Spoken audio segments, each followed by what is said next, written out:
Hello everyone, welcome to JIGS TV Weekly Go News. I can see that Sofia told us about an online tournament in Grenoble. She just sent it, but it is not shown in the chat yet. Anyway, there will be a tournament in 1 week in Grenoble. So good that we get to know about this. And we didn't have it on the screen, but I will add it to the screen soon, right after the JIGS TV news finishes. For now, we have a few things to talk about. We had some tournaments in Japan, China, Taiwan, Europe. Let's start with a Judan title match. So it was already the fourth game, Shibano Toramaru versus Kyokagen. And a Judan title match is in a format best of 5. By the way, I am not sure if all of you know, Judan means 10 dan. So in the professional Go system, there are grades up to 9 dan. But in Japan and also in Taiwan, and I am not sure about China and Korea, there are these title matches for 10 dan. Yes. There are Japanese title matches without Iyama in the finals. Yes, Shibano Toramaru and Kyokagen are both also strong new stars. So Kyokagen is on the right on the screen. Before that match, it was 2-1 for Kyokagen. And let's see how this game went. I hope on the bigger board it's more visible. So let's take a look. The game started with a Joseki by this, with the attachment of white, and not sure if you know this variation in which black gets such a strong influence, but white gets also a strong position on the bottom. Black was building this moyo, and how do you think? Where is the next move of white? How to reduce the moyo? I think this is a really nice advice by Kyokagen, that you can shoulder hit such a stone, and it's not easy to answer. Anyway, black decided that he should try taking points, and it is the 7th line territory, it's a lot. But white wasn't so eager to give black that much and started a fight, which was going maybe not that bad for black, because black managed to cut off a big part of white's group, but still white managed to get into black's area. And also, if you look at the board, white already has something on the top, something on the bottom, but soon black goes into the top area, builds a group, and now basically the end game started. White was just trying to take points, and at one point black decides to go into this white's framework, or maybe we should rather call it a weak group, and it's very difficult to answer this move of black penetrating white's shape.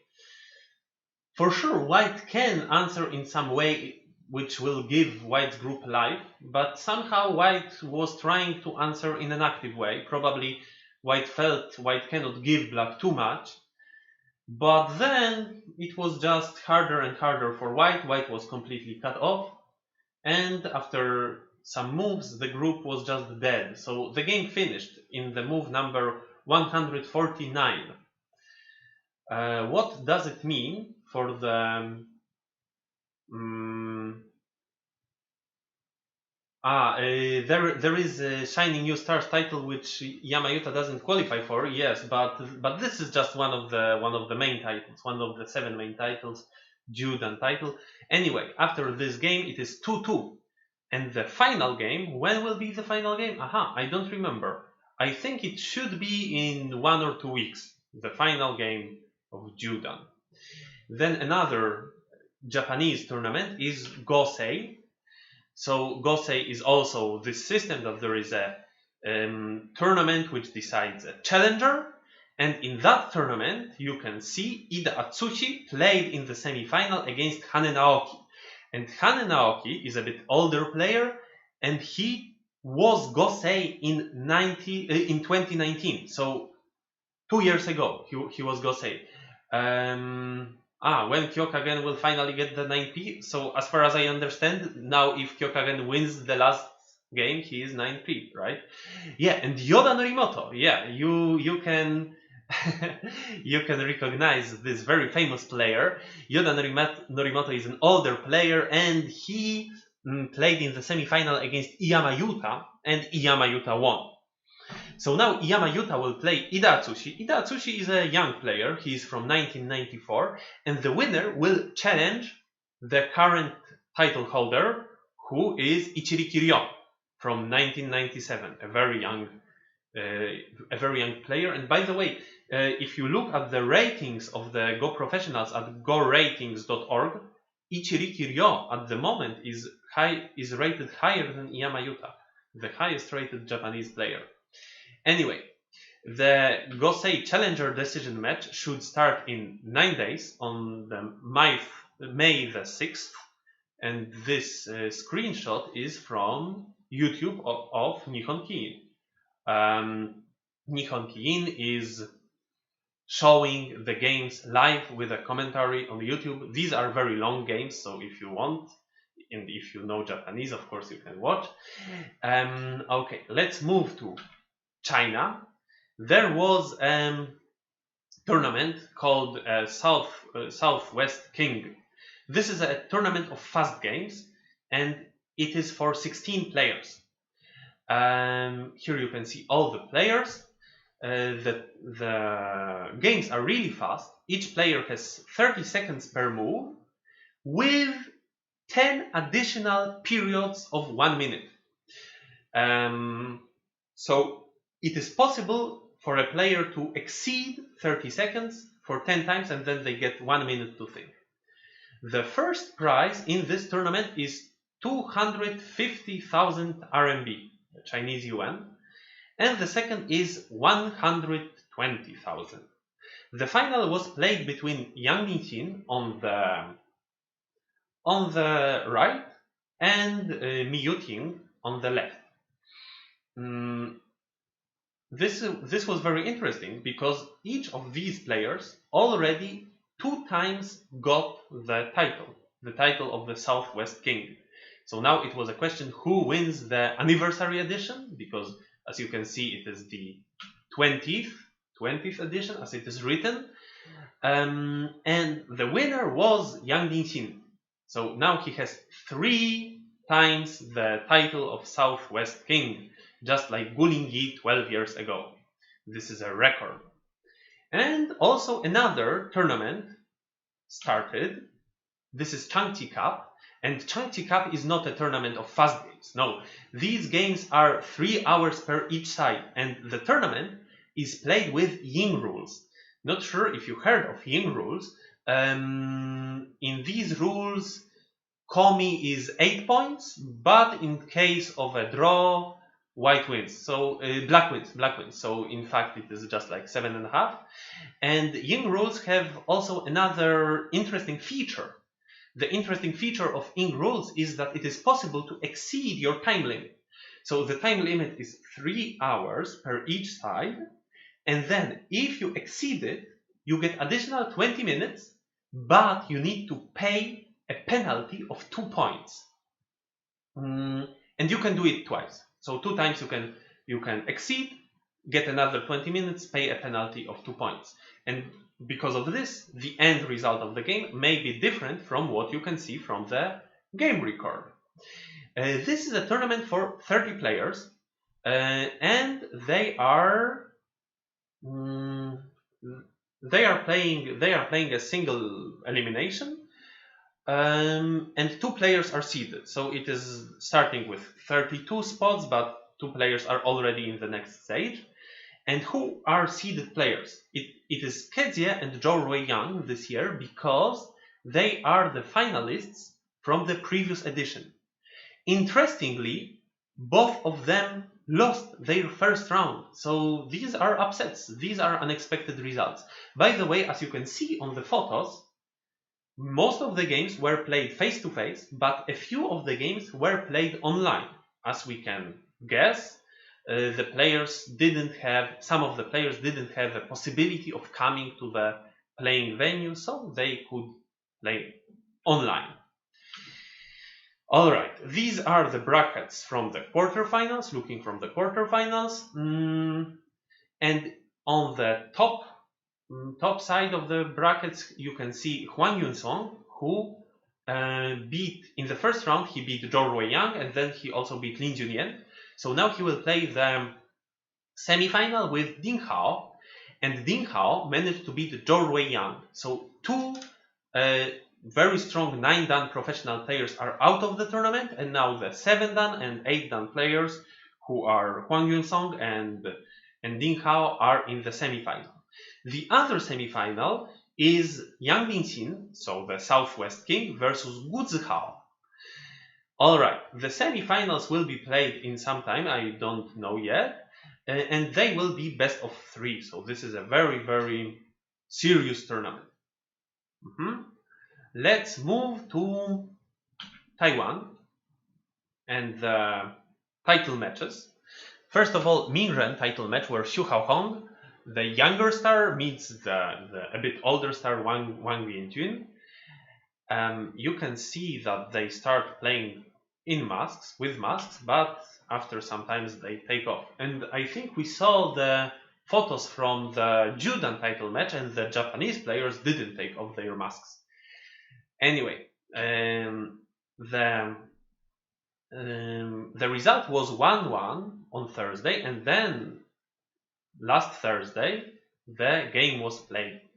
Xu Haohong was taking white stones, Wang Yuanjun was black, and let's take a look how it went. This is not that game. Let's go back. The game started with a modern doseki, after which white plays this shoulder hit, and later white cut black stones. This suggests that the game will be very complicated, but in fact, after a few moves, white just tried to connect these two situations, and white managed, but it finished with a compromise. Black captured 3 stones of white, and white got a strong position in the center. Alright, then the game continued with just calm, normal moves. White was destroying black's area, black was nicely, skillfully destroying white's area, and the game was rather calm.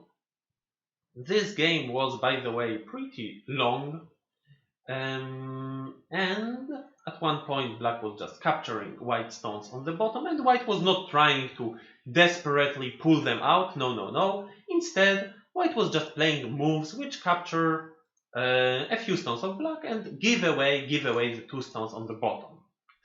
Okay, so the game was rather calm around here, and I think the next interesting moment of the game was in the end game, when white tried to get to force black to connect all these stones and get a few points in the corner, and black didn't want to conform to follow white's plan, so black was very sharply starting a ko.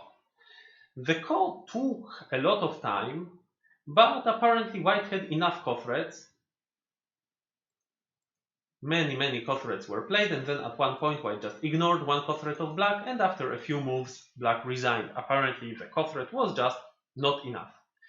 This way, Xu Haohong managed to take the lead in the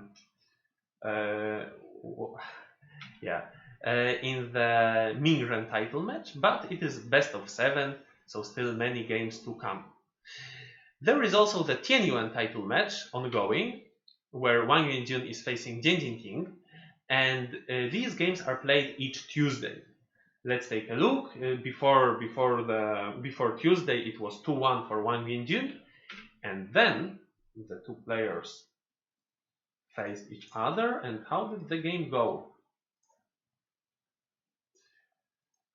So it started with a Joseki, after which, interestingly, Black didn't connect. Black let White choose the cut, and White anyway chose the outside cut. Perhaps it is just better.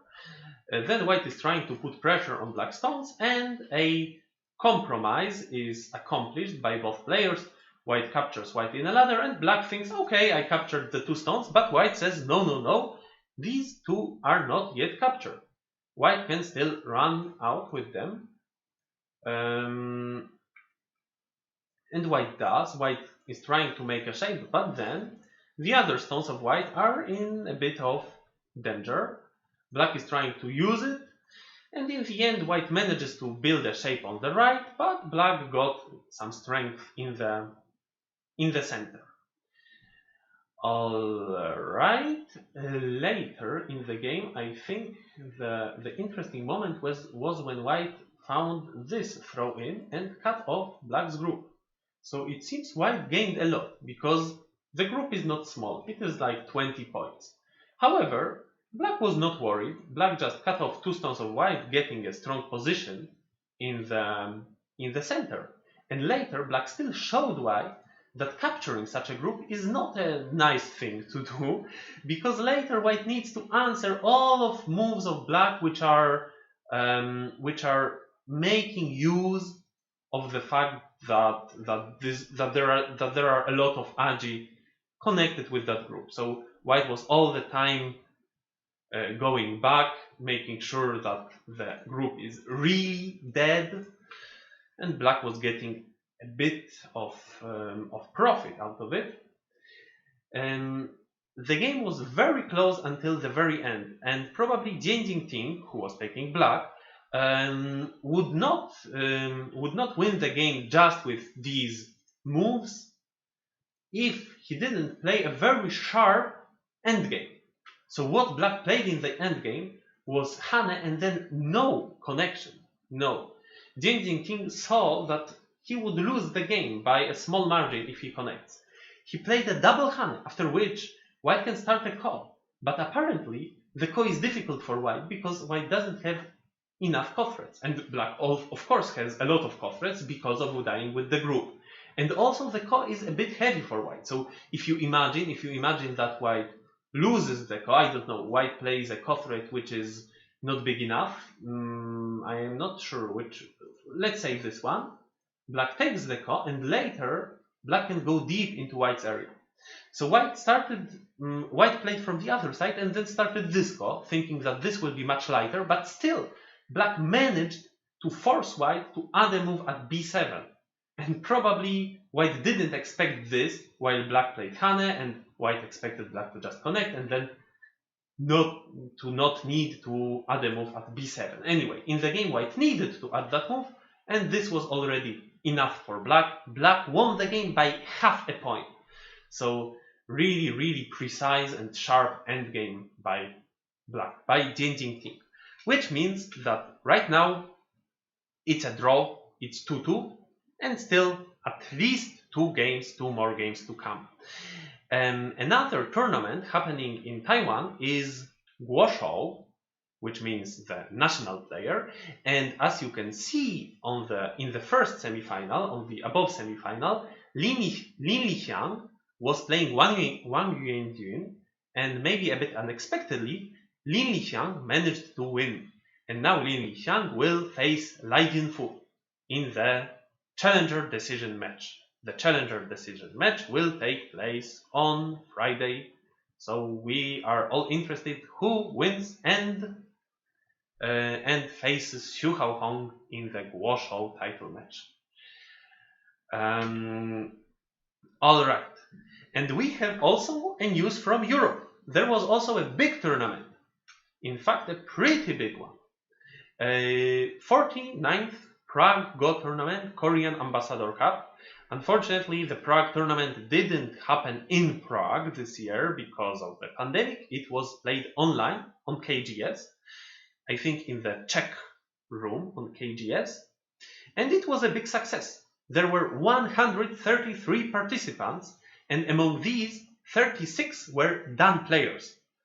A huge tournament with 5 rounds, the first one on Friday and then 2 rounds on Saturday and Sunday, long, tense games. There was also one strong participant from China who was called Tang Zhengbokang. He finished on the 6th place. And how about the first places? They were taken by European professionals. There were 3 European professionals participating: Paweł Lizy, Artem Kaczanowski, and Ali Jabari. And there was a circle between them. Paweł managed to beat Artem, Artem beat Ali, and Ali beat Paweł in the last round.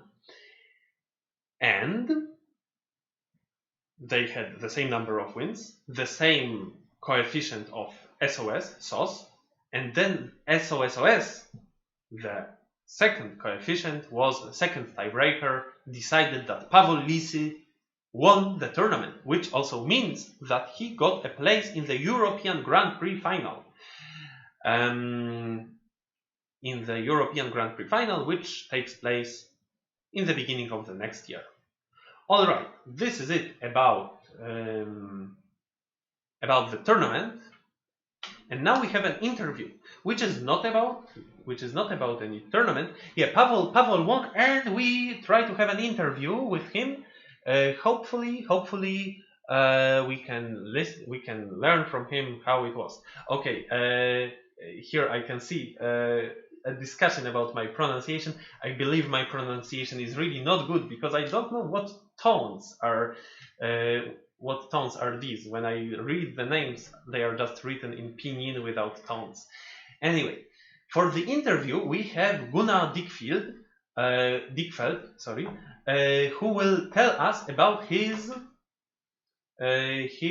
Go shop, maybe not shop, but a publishing company. All right, let's listen to Gunnar. Hello everybody, today we are talking to Gunnar Dickfeld. Hello Gunnar. Hello Manja. Gunnar is actually a publisher. He produces books and mainly for German, so this is a very special thing. So how did you come up with that idea? That was very, very long ago. I was teaching Go in various institutions, and one of my workshop participants, he said that there's a very, very nice opportunity to print books on a on-demand basis. And he explained the concept of this printing of books, and that was like the idea to do a Go book for beginners. And that was a point where it started. The first book was very much appreciated. And so I started later on to think, what can you do with this method of printing? And so I started to obtain licenses to start to translate books. And now there are quite a lot of books in German available for the Go community. How many books do you have now? I have about 50 different titles in print for German and some more in English as well now. And you distribute them only among Germany or also across the world? Distribution is possible across the world, but Germans usually live in the German countries. But with the latest productions in English language or the French language, we also distribute them to France, to the US, to Great Britain, and any other country. And what are the newest books you just produced? The newest one is a special one about a tournament which happened in Korea in autumn, where Shin Jin-so and Park Jong-wan were playing against each other. The book is called 7 because the tournament consisted of 7 games, and surprisingly, Jin Jin-so won all 7 games. So this was a quite interesting and amazing tournament. And when I saw the very, very first game, I was thinking like, if Shin Jin-so is able to make it, to win all 7 games, I will make a book out of it. And with each game he started to play and to win, I already prepared the game commentary. So that's why the book was so quickly. I'm not sure what happened if you would have lost one game. Maybe I would have stopped that book project. But every time he won, I was very happy that I can continue with that one. Okay, and that one is in English and people can just buy it from you now? Exactly. This book is only in English available. I did not do a German translation for that one. I had an English native speaker to double check the content and the English language. You may hear that I'm not a native English speaker, but I took one for support to double check and improve the English as well. Okay. Yeah, and what else or what other projects you have in your mind right now? There are always new projects. I currently in contact with Slate and Shell to reprint one of their books. This is like a little secret yet. We will announce it later. I'm currently in contact with the Neon Keen in Japan to obtain a license from them. The contract is already drafted. There are just some paragraphs which I don't like, which we need to adjust because they are not correct. But once this is settled, I can also announce another project which we will do in German and English. So that means that we probably will speak in the future again. I hope so. I hope so. Okay. And this is your real job now, or you have actually a different job and this is just something you do aside? Yeah. It's not my real job, not at all. If you publish books, it's very hard to make a living out of it. I think if you look at the other publishers available around the globe, there's none who's really fully making his living out of that. I have a proper job, but publishing book is my hobby, a very extensive hobby. But I like books, I like Go, so it's just natural to put that both together. Nice. Okay. And is there something else you would like to tell us? Well, I have a homepage, which is something I would like to tell everyone, but maybe you can show it later on in the channel. Then thank you very much, Gunnar, for your insights in your publishing and your hobby, and hope to speak to you soon again. Thank you very much for giving the opportunity. Thank you. Bye-bye. Bye. Thank you, Gunnar. Please all click on the link which Mania posted in the chat to check the shop of Board and Stones.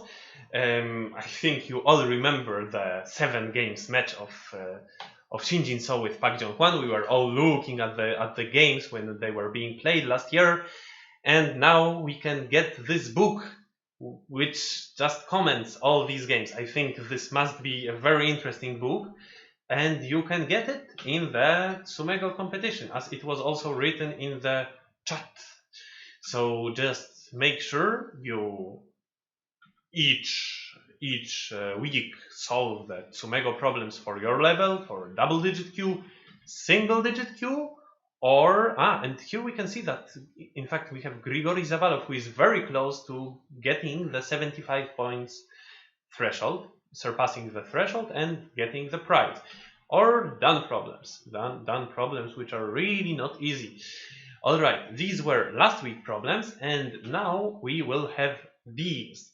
So take a look at them and send the solutions by next Sunday.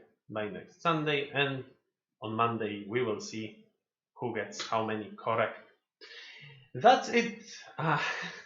Victor feels cheated with the last problem. Okay, I will not show you more what is the correct solution. You can just take a look and ponder what was wrong with the initial G move. Okay, and all right, that's it for today, and see you next week. Yeah, bye bye.